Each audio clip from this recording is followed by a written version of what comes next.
Хорошо. И третье. Какое третье у нас? В усердии не ослабевайте, да? В усердии не ослабевайте, духом пламенейте, Господу служите. Мы начали с последнего. Мы начали с чего? С того, что мы все призваны быть священниками Богу. И мы призваны служить Ему. Аминь. На том месте, где Бог нас призвал, есть дела, которые Он предназначил нам исполнить. И для этого Он говорит, ты не можешь служить мне, не пламенея духом. Ты не можешь быть готовым, ты не можешь гореть, ты не можешь исполнить мою работу, мою задачу без Духа Святого. Ты не можешь, тебе нужен помощник. Аминь. Тебе нужен Дух Святой. Ты помазан уже, но тебе нужен Дух Святой. Все равно, каждый день. Аминь. И вот мы приходим к основанию. В усердии не ослабевайте. Это то, с чего начинается наше горение. Или, правильнее сказать, поддерживается наше горение. Библейский принцип таков. Огонь с неба на жертвенник сводит Господь. А задача священников – поддерживать этот огонь. Огонь с неба сводит Господь. Везде, где вы видите, огонь падал с неба, инициатором был Бог. Везде в Библии.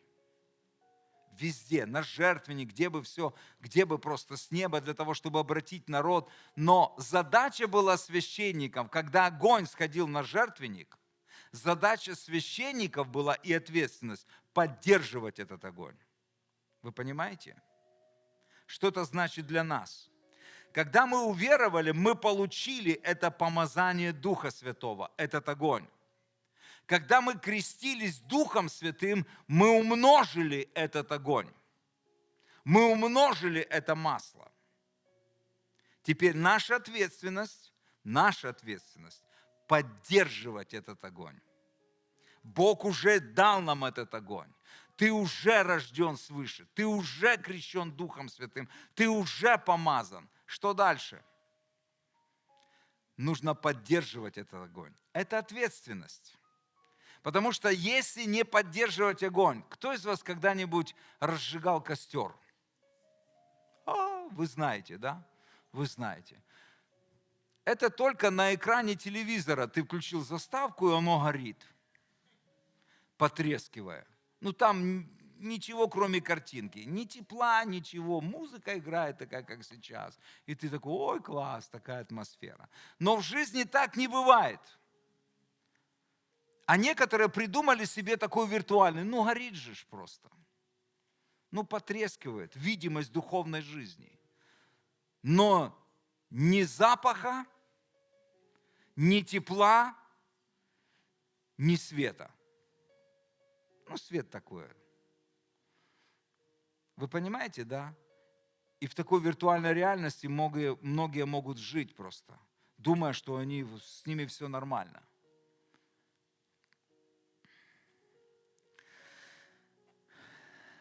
Наша ответственность поддерживать. И Дух Святой говорит, в усердии не ослабевайте. То есть нужно подбрасывать что? Нужно подбрасывать то, что горит. Чья это ответственность? Это твоя личная ответственность. Это не моя ответственность. Моя ответственность подбрасывать в свой костер. В свой костер. У каждого из нас ответственность подбрасывать. Если ты не будешь подбрасывать, что произойдет? Не быстро. Да? Не быстро. Еще можешь тлеть, еще можешь давать тепло, еще может быть какой-то свет, еще. Но очень скоро только место и угли.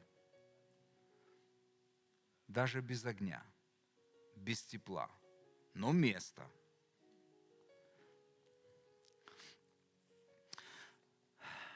Вы знаете, я увидел, думаю, надо дать определение, что такое усердие. Потому что Писание говорит, в усердии не ослабевайте. Знаете, что значит усердие, слово усердие? Старательное, прилежное выполнение чего-то. Старательное, прилежное выполнение чего-то. Рвение. То есть ты прилежно должен что-то выполнять. И для меня это ассоциируется, знаете, с одним словом каким? Дисциплина. Дисциплина. Скажите, дисциплина. Коснись своего соседа и скажи, дисциплина.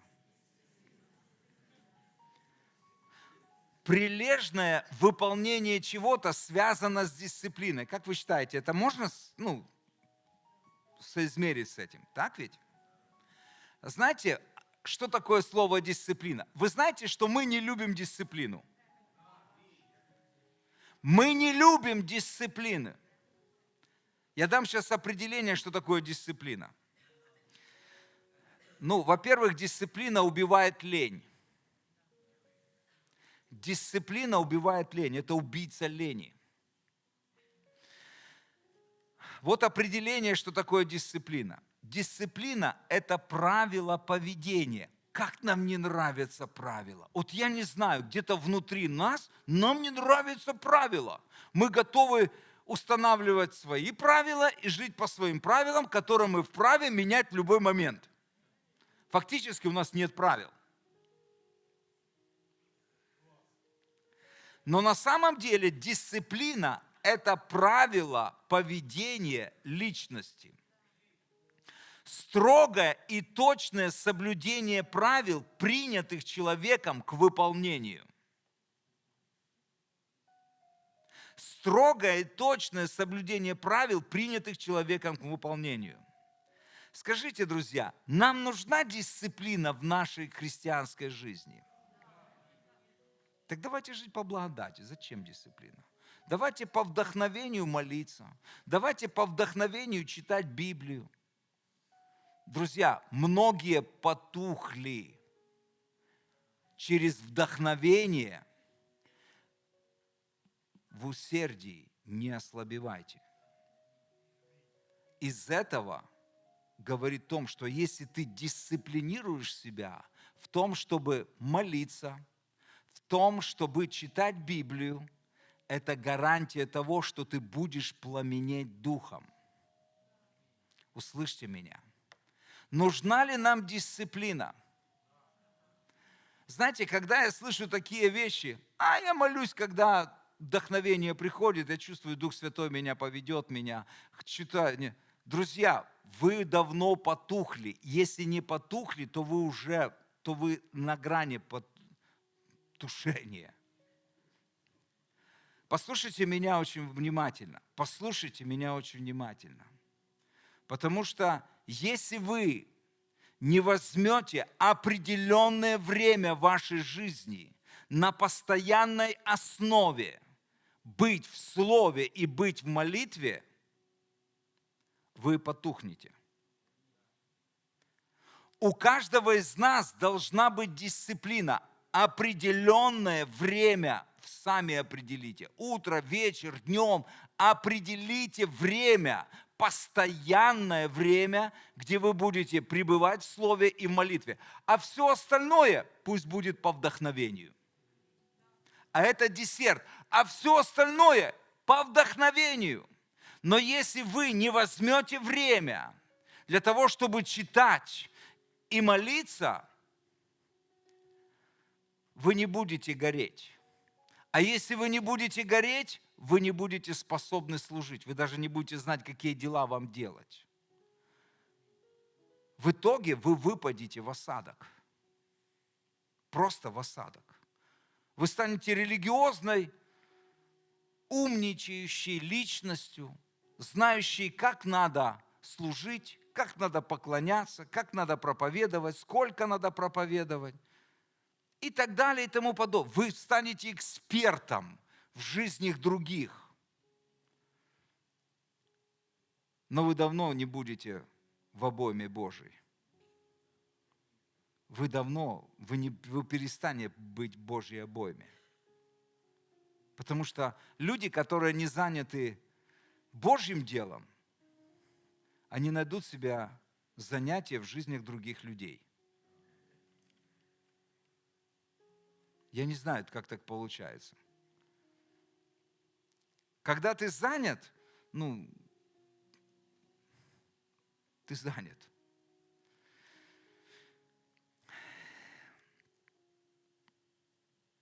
Вы здесь со мной? Луки 18:1. Что сказал Иисус? Должно вам всегда молиться и не унывать. Это ответственность, это дисциплина. Вам нужно молиться.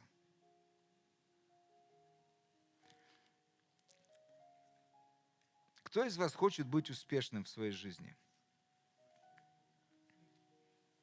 Глупый вопрос, я понимаю. Просто надо было задать. Вы можете посетить массу семинаров о процветании, о преуспевании, об успехе, бизнес-семинаров, как устроить свои финансы, как то, другое, третье, четвертое, пятое, шестое, как быть счастливым в браке, как быть успешным в служении. Вы можете массу провести семинаров и времени, прослушать массу проповедников и проповедей. Но все равно остаться на том же месте.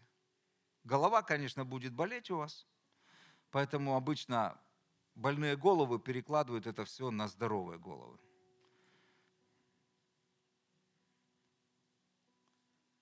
Но вы не станете успешными. Мне нравится, что Бог очень просто, и Он дает простые вещи. Хочешь быть успешным? Хочешь быть благословенным?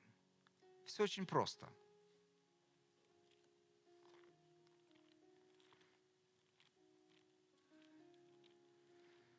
Иисус Навин, 1 глава.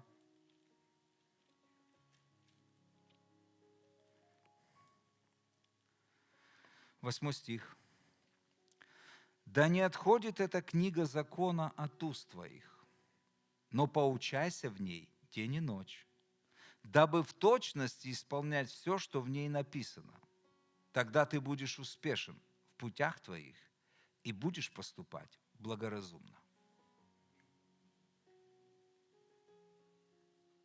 Где ты там видишь бизнес-семинары? Где ты там видишь, как построить успешный брак? Где ты видишь? Не, я не против всех этих вещей. Но если я не буду дисциплинировать себя лично в своей жизни, в том, что сказал Бог, пусть эта книга не отходит от моих уст, где я читаю ее вслух, где я размышляю, где я молюсь этой книгой, день и ночь, где я постоянно пребываю в Слове Божьем. Бог сказал, ты будешь, что там написано? Ты будешь успешен в путях своих. И дальше, и будешь поступать благоразумно. Все на поверхности. Что нужно сделать? Найти время. Найти время, чтобы постоянно пребывать в Слове. Найти время. Найди это время.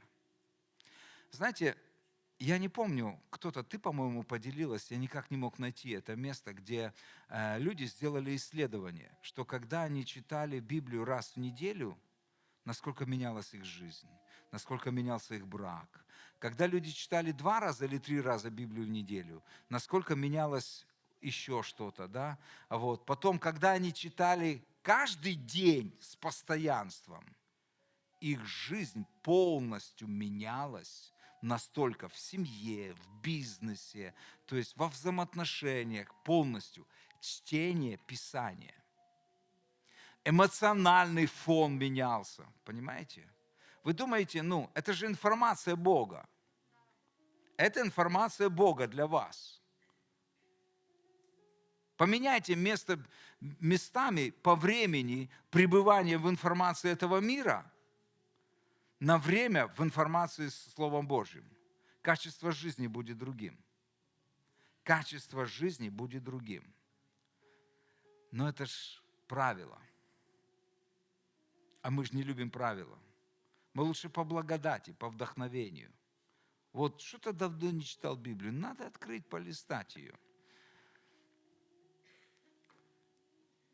Постоянство – ключ к успеху. Постоянство – ключ к успеху. Без дисциплины не будет никакого успеха. Без дисциплины ни одна армия не выигрывает. Кто знаком с армией, понимает там все свои вещи, но там очень серьезно просто относятся к дисциплине. И там, где дисциплины нет, там будет поражение, там будут потери, там будет то, другое, и так далее, и так далее. Там должна быть дисциплина. Обязательно. Библия говорит о церкви, как об армии Иисуса Христа. Библия говорит о церкви, один из образов, это армия Иисуса Христа. Где мы все, это дисциплина. Первое послание Коринфянам, это последнее местописание. Первое послание Коринфянам. Апостол Павел говорит это. С 24 стиха. «Не знаете ли, что бегущие на ристалище бегут все, но один получает награду? Так бегите, чтобы получить». И он приводит, что жизнь христианина, она подобна жизни спортсмена.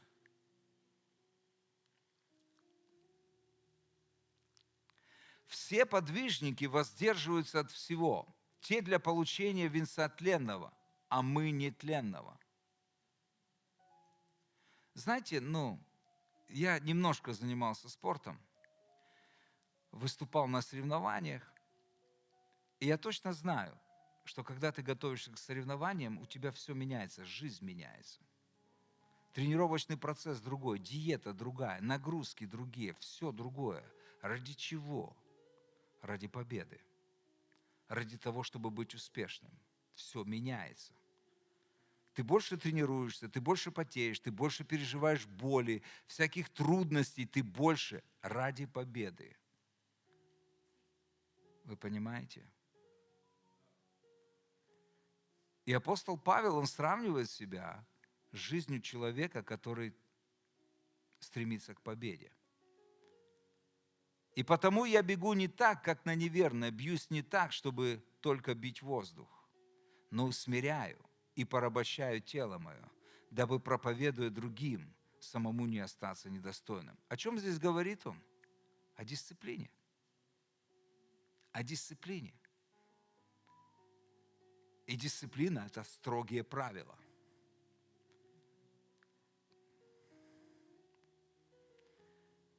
И хорошая дисциплина, она вырабатывает полезные привычки. Кто из вас чистит зубы утром и вечером?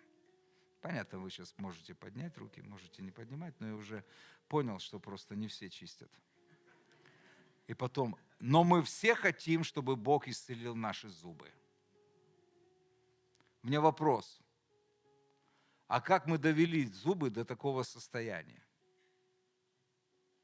Конечно, есть наследственность, конечно, есть определенные вещи, а есть просто лень. Да ладно, спать так хочется. Хватит, утром почищу. Что там, все равно же ничего. Но когда вы выработаете дисциплину, это сохранит ваше здоровье. Так ведь или нет? Кому нужно чудо в зубной?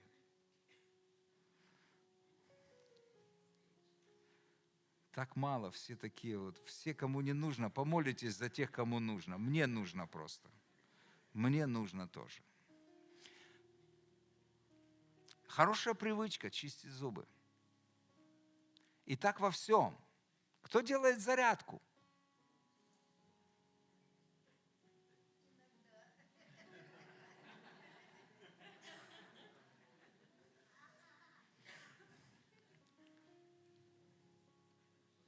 После 50 вы будете чувствовать это. После 50 вы будете чувствовать это. Вы уже не вскакиваете, вам нужна опора.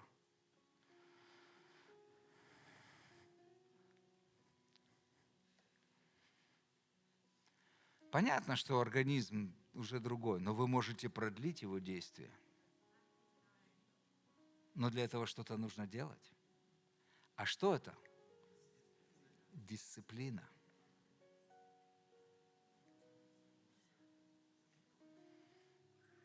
Вы понимаете? Всегда ли хочется тебе идти в зал? Нет. Нет.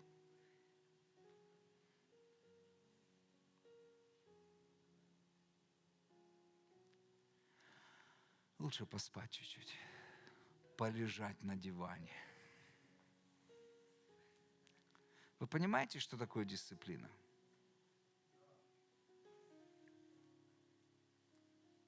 В усердии не ослабевайте. Это приводит нам к тому, что мы будем поддерживать пламя огня в нашей духовной жизни. Аминь.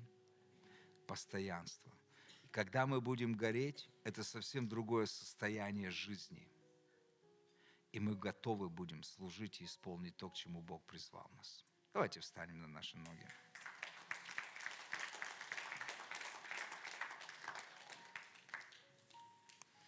Алілуя. Ми зібрали на перемогу 5607 гривень. Алілуя.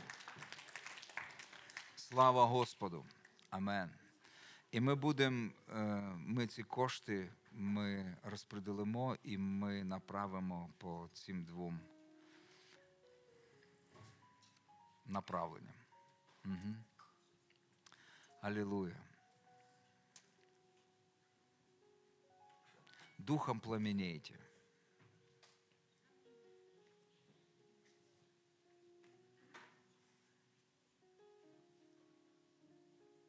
Как бы мне хотелось, чтобы это слово коснулось и изменило наши жизни. Чтобы мы сделали решение жить для Бога. То, для чего Он призвал нас. Это приведет вас в то место, где вы начнете дисциплинировать себя. Обязательно. Без этого вы не будете гореть. Я не буду гореть без этого. Я не буду гореть без этого.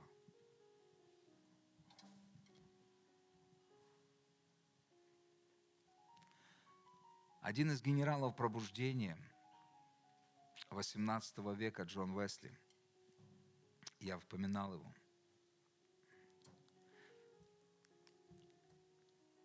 от 20 до 25 тысяч приходило на его собрание, чтобы послушать его. Ни одно помещение тогда не вмещало его, и тогда он проповедовал просто на открытых полях. На открытых полях. 20-25 тысяч, больше, чем наш город. В одном месте был собран.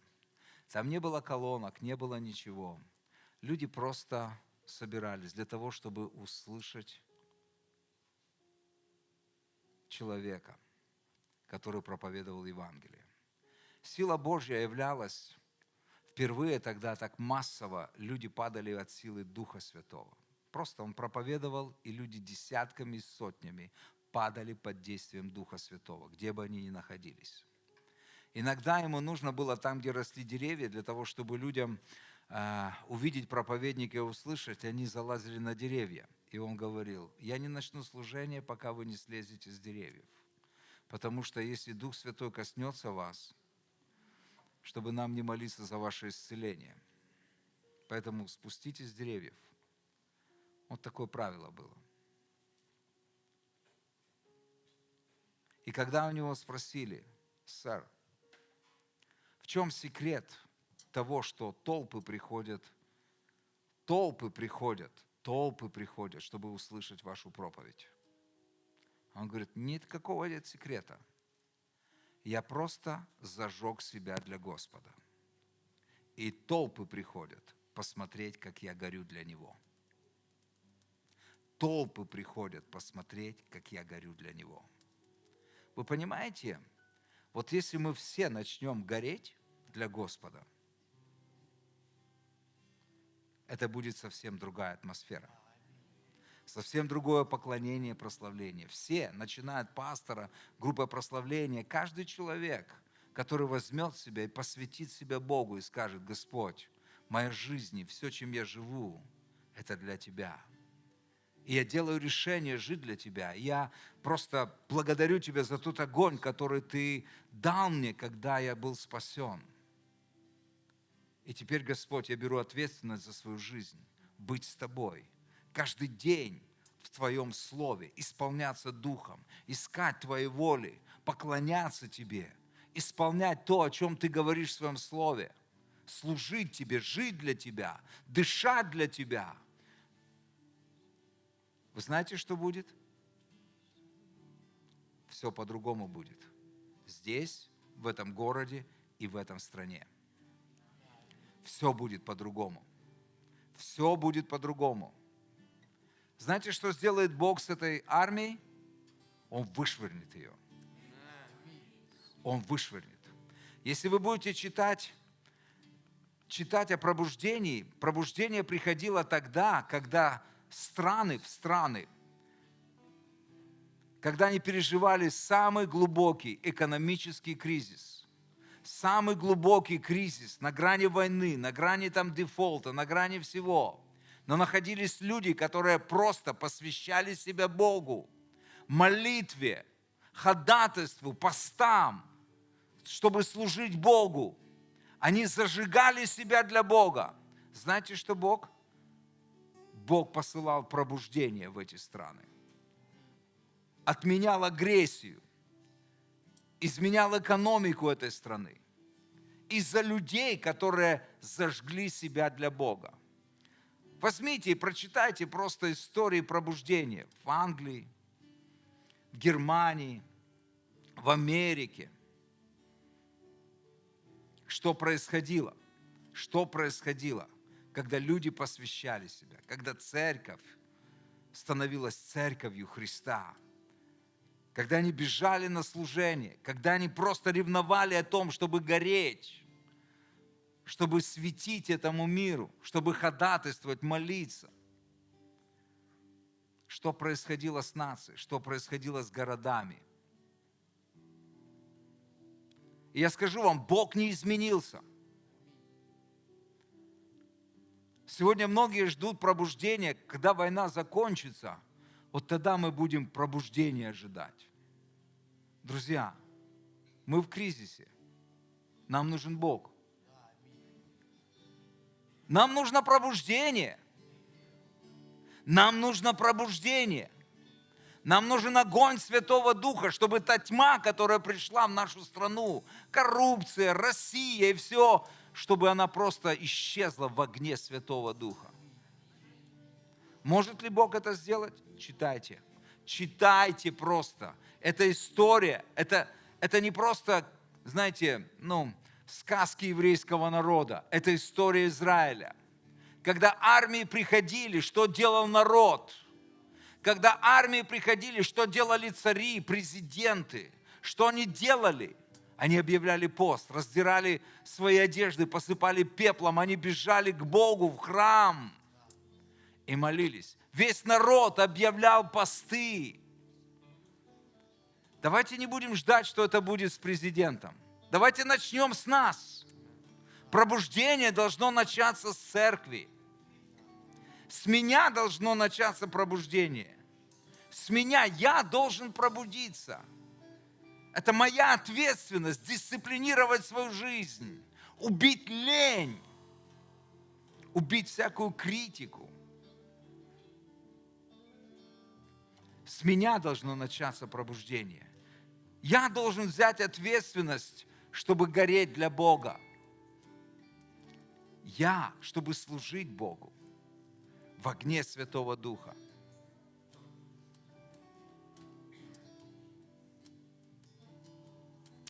Аллилуйя. Господь,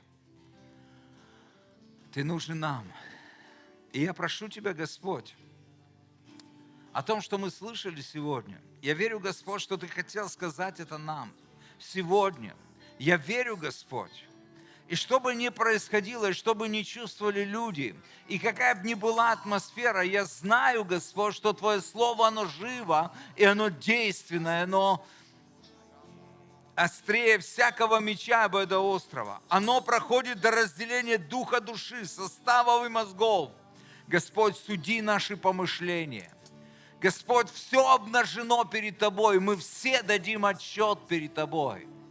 Господь, пусть меч Твой приходит, пусть огонь Твой приходит, пусть сила, дай нам видеть Твою силу, Господь. Дай нам переживать Твою славу, Господь. Дай нам видеть, как Ты могущественно двигаешься среди нас, исцеляя, спасая, сокрушая, очищая нас. Приведи нас в это место, Господь, место посвящения, место дисциплины, место ответственности, место усердия, Господь. И я благодарю Тебя за Дух Святой. Господь, мы нуждаемся в Тебе. Мы нуждаемся в Тебе, Дух Святой. Мы нуждаемся, Господь. Просто приходи, Господь. Просто приходи на нас. Пробуди церковь, пробуди народ свой. Пробуди нас, Господь. Пробуди, Господь. Если нужно толкнуть нас, толкни, так как Ты пробудил Петра, так как Ты разбудил Петра, Господь. Пробуди его.